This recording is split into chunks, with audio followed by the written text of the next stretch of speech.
नमस्कार। ओम नमो भगवते वासुदेवाय। दोस्तों, इससे पहले का अध्याय आप सभी ने ध्यानपूर्वक सुना होगा और इससे पहले का अध्याय सुनने और देखने के लिए आप सभी का बहुत बहुत धन्यवाद। और अगर आज की वीडियो या कथा अच्छी लगे तो वीडियो को शेयर ज़रूर कीजिएगा। अगर आपने हमारे चैनल को सब्सक्राइब नहीं किया है तो सब्सक्राइब कीजिए। नारद जी बोले, सब मुनियों को भी जो दुष्कर कर्म है, ऐसा बड़ा भारी तप जो इस कुंवारी में किया, वह हे मामुने हमें सुनाइए। श्री नारायण बोले, अनंतर ऋषि कन्या ने भगवान शिव, शांत, पंचमुख, सनातन महादेव को चिंतन करके परम दारुण तप आरंभ किया।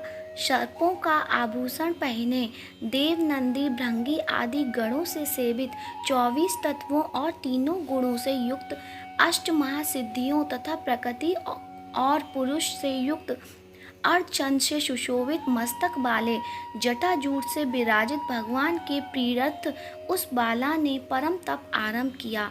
ग्रीष्म ऋतु के सूर्य पर पंचाग्नि के बीच में बैठकर, हेमंत और शिशिर ऋतुओं में ठंडे जल में बैठकर, खुले हुए मुख वाली जल में खिले हुए कमल की तरह शोभित होने लगी। सिर के नीचे फैली हुई काली और नीली अलकों से टंकी हुई वह जल में ऐसी मालूम होने लगी जैसे कीचड़ की लता सेवारों के समूह से घिरी हुई हो।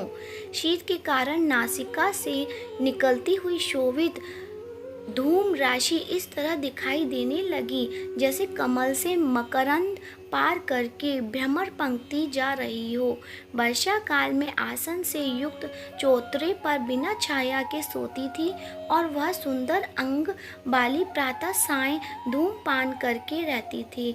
उस कन्या की इस प्रकार की कठिन तप को सुनकर इंद्र बहुत चिंतित हो गए। इस सब देवताओं से, दुर्दुषा और ऋषियों से स्पृहणीय उस ऋषि कन्या के तप में लगे रहने पर, हे नृपनंदन, हे क्षत्रिय भूषण, 9000 वर्ष व्यतीत हो गए।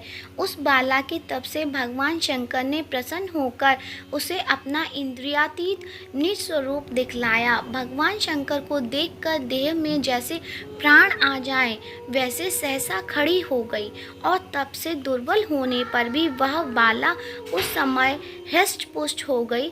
बहुत वायु और धाम से क्लेश पाई हुई वह शंकर को बहुत अच्छी लगी और उस कन्या ने झुककर पार्वती पति शंकर जी को प्रणाम किया। उन विश्वों वंदित भगवान का मानसिक उपचारों से पूजन करके और भक्ति युक्त चित्त से जगत के साथ की स्तुति करने लगी। कन्या बोली, हे पार्वती प्रिय, हे प्राणनाथ, हे प्रभो, हे भर्ग, हे भूतेश, हे गौरीश, हे शंभो, हे तम, हे मेरे आधार, मुंडा स्थि मालिन, आपको प्रणाम है। अनेक तापों से व्याप्त है, अंगों में पीड़ा जिसके ऐसा तथा परम घोर संसार रूपी समुद्र में डूबा हुआ, दुष्ट सर्पों तथा काल के तीक्ष्ण दांतों से डसा हुआ मनुष्य भी यदि आपकी शरण में आ जाए तो मुक्त हो जाता है। हे विभु, जिन आपने बाणासुर को अपनाया था और मरी हुई अलर्क राजा की पत्नी को जिलाया, ऐसे आप हे दयानाथ भूतेश, चंडीश, भव्य भवत्राण, मृत्युंड, प्राणनाथ, हे दक्ष प्रजापति के पंख को ध्वंस करने वाले, हे समस्त शत्रुओं के नाशक, हे सदा भक्तों को संसार से छुड़ाने वाले, हे जन्म के हर्ता, हे प्रथम सृष्टि के कर्ता, हे प्राणनाथ, हे पाप के नाश करने वाले, आपको नमस्कार है। अपने सेवकों की रक्षा कीजिए। हे नृप, बड़ी भाग्यवती मेघावी की तपस्विनी कन्या इस प्रकार मन से और वाणी से शंकर की स्तुति करके चुप हो गई। श्री कृष्ण बोले, कन्या द्वारा की हुई स्तुति सुनकर और उसके लिए हुए उग्र तप से प्रसन्न मुख कमल सदाशिव कन्या से बोले, हे तपस्विनी, तेरा कल्याण हो, तेरा मन में जो अविष्ट हो वह वर तू मांग। हे महाभागे, मैं प्रसन्न हूँ, तू खेद मत कर। ऐसा भगवान शंकर का वचन सुन वह कुंवारी अत्यंत आनंद को प्राप्त हुई। हे राजन, प्रसन्न हुए सदाशिव से बोली। कन्या बोली, हे दीनानाथ, हे दया सिंधु, यदि आप मेरे ऊपर प्रसन्न हैं तो हे प्रभु, मेरी कामना पूर्ण करने में देर न करें। हे महादेव, मुझको पति दीजिए, पति दीजिए, पति दीजिए, मैं पति चाहती हूँ, पति दीजिए। मैंने हृदय में और कुछ नहीं सोचा है। वह ऋषि कन्या इस प्रकार महादेव से कहकर चुप हो गई। तब यह सुनकर महादेव जी उससे बोले, हे मुनि कन्या, तूने जैसे अपने मुख से कहा है वैसा ही होगा, क्योंकि तूने 5 बार पति मांगा है।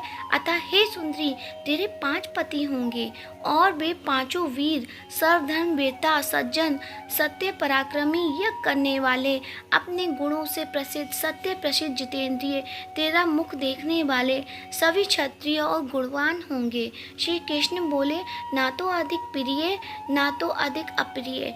ऐसे महादेव को वचन को सुनकर बोलने में चतुरा कन्या झुककर बोली, हे गिरिजाकांत, सदाशिव, संसार में एक स्त्री का एक ही पति होता है, अतः 5 पति का वर देकर लोक में मेरी हंसी न करवाइए। एक स्त्री 5 पति वाली न देखी गई है और न सुनी गई है। हाँ, एक पुरुष की 5 स्त्रियां तो हो सकती हैं। हे शंभो, हे कृपानिधे, आपकी सेविका में 5 पतियों वाली कैसे हो सकती हूँ? आपको मेरे लिए ऐसा कहना उचित नहीं है। आपकी सेविका होने के कारण जो लज्जा मुझे हो रही है वह आप अपने को ही समझिए। कन्या का वचन सुनकर शंकर जी पुनः उससे बोले, हे भीरू, इस जन्म में तुझे पति सुख नहीं मिलेगा। दूसरे जन्म में जब तू तपोबल से बिना योनि के उत्पन्न होगी तब पति सुख को भोग कर अनंत परम पद को प्राप्त होगी, क्योंकि मेरी प्रिय मूर्ति दुर्वासा का तूने पहले अपमान किया है। हे सुभ्रु, वह दुर्वासा यदि क्रोध करते तो तीनों भवनों को जला सकते थे, सो तूने अभिमानवश ब्रह्म तेज का मर्दन किया है। जिस अधिमाश को भगवान कृष्ण ने अपना ऐश्वर्य दे दिया, उस भगवान के प्रिय पुरुषोत्तम मास का व्रत तूने नहीं किया। मैं ब्रह्मा आदि से लेकर सब देवता, नारद आदि से लेकर सब तपस्वी जिसकी आज्ञा सदा मानते चले आए हैं, हे बाले, उसकी आज्ञा का कौन उल्लंघन करता है? लोक पूजित पुरुषोत्तम मास की दुर्वासा की आज्ञा से तूने पूजा नहीं की। हे मुने दुर्जा, इसीलिए तेरे 5 पति होंगे। हे बाले, पुरुषोत्तम के अनादर करने से अब अन्यथा नहीं हो सकता। जो उस पुरुषोत्तम की निंदा करता है वह नरक का भागी होता है। पुरुषोत्तम का अपमान करने वाले को विपरीत ही फल होता है। यह बात कभी अन्यथा नहीं हो सकती। पुरुषोत्तम के जो भक्त हैं वे पुत्र, पौत्र और धन वाले होते हैं, और वे इस लोक को तथा परलोक की सिद्धि को प्राप्त हुए हैं। प्रातः और हम सब देवता लोग भी पुरुषोत्तम की सेवा करने वाले हैं। जिस पुरुषोत्तम मास में व्रतादि से पुरुषोत्तम शीघ्र ही प्रसन्न होते हैं, उस सेवा करने योग्य मास को ही सुमधे हम लोग कैसे ना भजें। उचित और अनुचित विचार की चर्चा करने वाले अतीव अनुकरणीय जो मुनि हैं, उन अति उत्कृष्ट श्रेष्ठ तपस्वी पुरुषों का वचन कैसे मिथ्या हो सकता है, कहो। इस प्रकार कथन करते हुए भगवान नीलकंठ शीघ्र ही अंतर्ध्यान हो गए, और वह बाला युग से भ्रष्ट मृगी की तरह चकित सी हो गई। सूत जी बोले, हे मुनीश, रेखात सदृश चंद्रमा से युक्त मस्तक बाले सदाशिव जब उत्तर दिशा के प्रति चले गए, तब वृत्रासुर को मारकर जैसे इंद्र को चिंता हुई थी, उस प्रकार मुनिराज की कन्या को चिंता बाधा करने लगी। बोल विष्णु भगवान की जय, पुरुषोत्तम महात्म की जय।